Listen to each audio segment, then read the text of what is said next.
பேரே தெளிவாக உதயநிதி, கருணாநிதி, அந்த நிதி, இந்த நிதி, இன்பநிதி, இன்பநிதி பாருங்க. ஐயோ, அடுத்த வாரிசு இல்ல சார், அடுத்த வாரிசு, அடுத்த வாரிசா? இன்பநிதி எல்லாதான் புட்டுக்கிட்டு போச்சு. நீங்க போய் வாரிசை இப்ப போய் பேசுறீங்க. துரைமுருகன்லாம் சொன்னாரு அடுத்து இன்பநிதி வந்தாலும் நாங்களாம். ஏன் துரைமுருகனே இன்னைக்கா நாளைக்கான்னு இருக்கிறார். அவர் சொல்றாரு ஏங்க பாவம் அவரை போட்டி எடுத்துக்கிட்டு அவரே நொந்து போய் கிடக்குறாரு.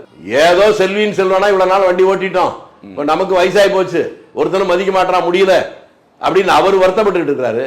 வேறொரு போய் கேளுங்க, நான் சொல்றது உங்களுக்கு தப்பா இருந்தா போய் கேட்டுவாங்க, அப்புறம் அங்க போய் கேட்டு. ஆமா, தமிழ்நாட்டோட சட்டம் ஒழுங்கை பத்தி தான் நான் நிறைய பேசி 5 வருடங்கள்ல சரியில்லை அப்படின்னு சொல்லிட்டு. இப்ப அவங்க என்ன குற்றச்சாட்டு சொல்றாங்கன்னா 40 கொலைகள் நடந்திருக்கு 15 நாள்ல, வன்கொடுமை நடந்திருக்கு, இது சட்டம் ஒழுங்கு சீரழிவா இருக்கு. ரீல்ஸ் ஆட்சியை விட்டுட்டு முதல்ல வந்து நிர்வாகத்தை முதல்ல பண்ண சொல்லுங்க. அப்படியா? அனுபவன்மை சரியாக தெரியுது உதயநிதி மிகப்பெரிய கோபமாகவும் வருத்தப்பட்டும் ஆதங்கப்பட்டும். இந்த 2.5 வயசு பொன் குழந்தையை கற்பழிச்சு ஒருத்தன் கொண்டானே, அவன் மேல என்ன நடவடிக்கை எடுத்தீங்க?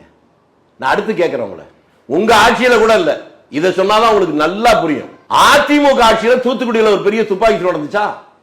ஒரு 15 வயசு பெண் குழந்தையுடைய வாயிலே துப்பாக்கி வச்சு ஒரு போலீஸ்காரன் சுட்டானா?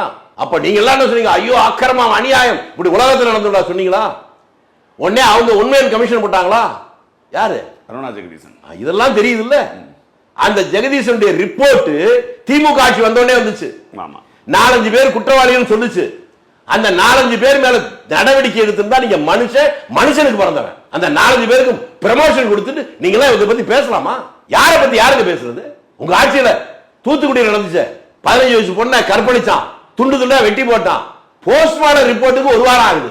ஒரு பொண்ணுடைய போஸ்ட்மார்டம் ரிப்போர்ட்டுக்கு 1 வாரம் கழிச்சு தான் வருமா? ஆனா 41 பேர் செத்தா ஒரே ராத்திரில போஸ்ட்மார்டம் ரிப்போர்ட் வந்துருமா? கேனப்பய ஊர்ல கிறுக்கு பய நாட்டாமன்னு சொல்ற மாதிரி இதுக்கு அதுக்கு அர்த்தம். இவங்க எல்லாம் இதை பத்தி பேசக்கூடாது. பேசணும் நம்புனா உங்களை பார்த்து நான் அனுதாபப்படலாம்.